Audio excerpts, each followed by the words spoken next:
Welcome back to my YouTube channel Rajinikanth Kannada vlogs. ಈ video ನೋಡೋಕ್ಕಿಂತ ಮುಂಚೆ ಸಬ್ಸ್ಕ್ರೈಬ್ ಮಾಡ್ಕೊಳ್ಳಿ, ಬೆಲ್ ಐಕನ್ ಪ್ರೆಸ್ ಮಾಡಿ.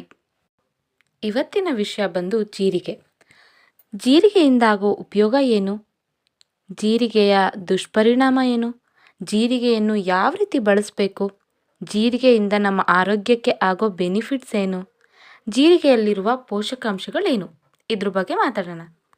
ನಮ್ಮ ಅಡುಗೆ ಮನೆಯಲ್ಲಿರುವ ಅನೇಕ ಪದಾರ್ಥಗಳು ಬರೀ ನಾಲಿಗೆಗೆ ರುಚಿ ನೀಡೋದು ಮಾತ್ರ ಅಲ್ಲ, ಬೆರಗಾಗುವಂಥ ಆರೋಗ್ಯ ಪ್ರಯೋಜನಗಳನ್ನು ಕೊಡ್ತವೆ. ಮಸಾಲೆ ಪದಾರ್ಥಗಳಿಂದ ಹಿಡಿದು ತರಕಾರಿವರೆಗೆ ಬಹಳಷ್ಟು ಪದಾರ್ಥಗಳು ನಮಗೆ ಗೊತ್ತಿಲ್ಲದ ಅನೇಕ ಗುಣಗಳನ್ನು ಹೊಂದಿರ್ತವೆ.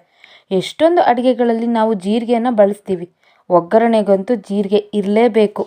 ಈಗ ಜೀರಿಗೆ ಸೇವನೆಯಿಂದ ಆಗೋ ಪ್ರಯೋಜನಗಳನ್ನು ನೋಡೋಣ ಬನ್ನಿ. ಜೀರಿಗೆ ಸೇವನೆಯಿಂದ ಸ್ನಾಯು ನೋವು ಮತ್ತು ದೇಹದ ಊತ ದೂರ ಆಗುತ್ತೆ. ನಿಮ್ಮ ದೇಹದ ತೂಕನ ಕಡಿಮೆ ಮಾಡಿಕೊಳ್ಳಲು ತುಂಬ ಉಪಯೋಗ ಆಗುತ್ತೆ. ನಿಮ್ಮ ತ್ವಚೆಯನ್ನು ಕೂಡ ಹೊಳೆಯುವಂತೆ ಮಾಡಲು ಈ ಜೀರಿಗೆ ಸಹಾಯ ಮಾಡುತ್ತೆ. ಆರೋಗ್ಯಕರ ಜೀರ್ಣಕ್ರಿಯೆಗೆ ಇದು ತುಂಬ ಯೂಸ್ ಆಗುತ್ತೆ. ನಮ್ಮ ದೇಹದಲ್ಲಿ ಕೊಲೆಸ್ಟ್ರಾಲ್ ತೆಗೆದು ಹಾಕಲು ಕೂಡ ಇದು ಸಹಾಯ ಮಾಡುತ್ತೆ. ಅಸಿಡಿಟಿಯಿಂದ ಕೂಡ ನಮಗೆ ಮುಕ್ತಿ ಸಿಗುತ್ತೆ. ಜೀರಿಗೆ ಬ್ಯಾಕ್ಟೀರಿಯಾ ವಿರೋಧಿ ಕೂಡ. ಇದು ಹೊಟ್ಟೆಗೆ ಸಂಬಂಧಿಸಿದ ಸಮಸ್ಯೆಗಳನ್ನು ಪರಿಹಾರ ಮಾಡುತ್ತೆ. ನಮ್ಮ ಕರುಳಿನ ಸಮಸ್ಯೆಗಳನ್ನು ದೂರ ಮಾಡುತ್ತೆ. ಹಾಗೆ ನಮ್ಮ ಕರುಳಿನ ಸಮಸ್ಯೆಗಳ ವಿರುದ್ಧ ಹೋರಾಡಲು ಸಹಾಯ ಮಾಡುತ್ತೆ. ಜೀರಿಗೆ ನೀರು ಗರ್ಭಾವಸ್ಥೆ ಇರುವಾಗ ಜೀರ್ಣಕ್ರಿಯೆಯನ್ನು ಸುಧಾರಿಸುತ್ತೆ. ಕಬ್ಬಿಣದ ಅತ್ಯುತ್ತಮ ಮೂಲವಾಗಿದೆ ಈ ಜೀರಿಗೆ. ಇದು ರೋಗಗಳ ವಿರುದ್ಧ ಹೋರಾಡುತ್ತೆ. ಅನಾರೋಗ್ಯದ ಸಾಧ್ಯತೆ ಕಡಿಮೆ ಮಾಡುತ್ತೆ. ನಮ್ಮ ಉಸಿರಾಟದ ವ್ಯವಸ್ಥೆ ಮೇಲೆ ಸಕಾರಾತ್ಮಕ ಪರಿಣಾಮ ಬೀರುತ್ತಂತೆ ಈ ಜೀರಿಗೆ. ಕಬ್ಬಿಣದ ಅಂಶ ಹೆಚ್ಚಾಗಿರೋದ್ರಿಂದ ರಕ್ತಹೀನತೆಯ ಚಿಕಿತ್ಸೆಯಲ್ಲಿ ಸಹಾಯ ಮಾಡುತ್ತೆ. ಕಬ್ಬಿಣದ ಕೊರತೆ ವಿರುದ್ಧ ಹೋರಾಡಲು ಕೂಡ ನೀವು ಜೀರಿಗೆ ನೀರನ್ನ ಕುಡಿಬಹುದು. ರೋಗ ನಿರೋಧಕ ಶಕ್ತಿ ಹೆಚ್ಚಿಸುತ್ತೆ ಈ ಜೀರಿಗೆ. ಕಬ್ಬಿಣದ ಕೊರತೆ ಇದ್ದರೆ ಜೀರಿಗೆ ನೀರು ನೀವು ಕುಡಿಲೇಬೇಕು.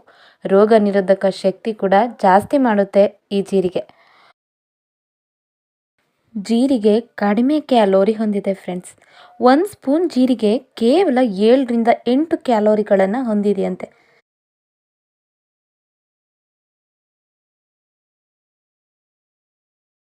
ಜೀರಿಗೆ ಭಾರತೀಯ ಅಡುಗೆ ಪದ್ಧತಿಯ ಅವಶ್ಯಕ ಅಂಶ ಆಗಿದೆ ಫ್ರೆಂಡ್ಸ್. ಇದು ಹಲವಾರು ಆರೋಗ್ಯ ಪ್ರಯೋಜನಗಳನ್ನು ಹೊಂದಿದೆ. ಹಾಗೆ ತಪ್ಪಾಗಿ ಸೇವಿಸಿದ್ರೆ ಇದು ಅಡ್ಡ ಪರಿಣಾಮನೂ ಉಂಟು ಮಾಡುತ್ತೆ. ಜೀರಿಗೆಯ ಅಡ್ಡ ಪರಿಣಾಮಗಳು ಹೀಗಿರುತ್ತೆ ನೋಡಿ. ಏನಂದರೆ ಜೀರಿಗೆ ರಕ್ತದಲ್ಲಿರೋ ಸಕ್ಕರೆ ಮಟ್ಟನ ತುಂಬ ಕಡಿಮೆ ಮಾಡುತ್ತೆ ಫ್ರೆಂಡ್ಸ್. ಜೀರಿಗೆಯಲ್ಲಿರೋ ಪೋಷಕಾಂಶಗಳು ರಕ್ತದಲ್ಲಿರೋ ಸಕ್ಕರೆ ಮಟ್ಟವನ್ನು ಕಡಿಮೆ ಮಾಡೋ ಸಾಮರ್ಥ್ಯ ಹೊಂದಿದೆ. ಮಧುಮೇಹಿಗಳಿಗೆ ಜೀರಾ ನೀರು ಕುಡಿಯೋದು ಸೂಕ್ತನೇ ಅಲ್ಲ. ಅತಿಯಾಗಿ ಜೀರಿಗೆ ಸೇವಿಸೋದ್ರಿಂದ ಎದೆ ಉರಿ ಬರುತ್ತೆ ಫ್ರೆಂಡ್ಸ್. ಅತಿ ಹೆಚ್ಚು ಜೀರಿಗೆ ಸೇವಿಸೋದ್ರಿಂದ ಗರ್ಭಪಾತದ ಪರಿಣಾಮ ಕೂಡ ಕಂಡುಬರ್ಬೋದು.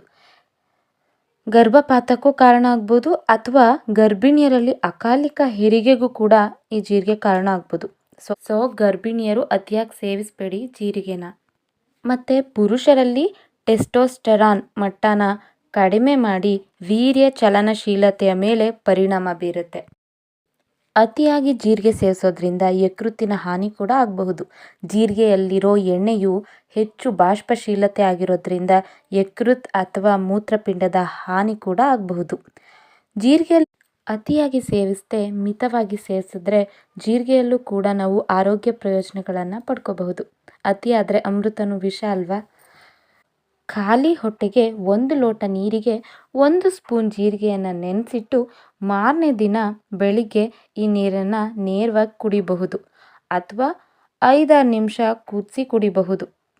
ಈ ವಿಡಿಯೋ ನಿಮಗೆ ಇಷ್ಟ ಆಗಿದ್ರೆ ಲೈಕ್ ಮಾಡಿ, ಶೇರ್ ಮಾಡಿ, ಸಬ್ಸ್ಕ್ರೈಬ್ ಆಗೋದಂತೂ ಮರಿಲೇಬೇಡಿ ಫ್ರೆಂಡ್ಸ್. ಇನ್ನೂ ಹೆಚ್ಚೆಚ್ಚು ವಿಡಿಯೋಸ್ ಬರ್ತಾ ಇರುತ್ತೆ, ನೋಡಿ ಸಪೋರ್ಟ್ ಮಾಡಿ. Keep watching. ಸರ್ವಂ ಶ್ರೀಕೃಷ್ಣ ಅರ್ಪಣಮಸ್ತು.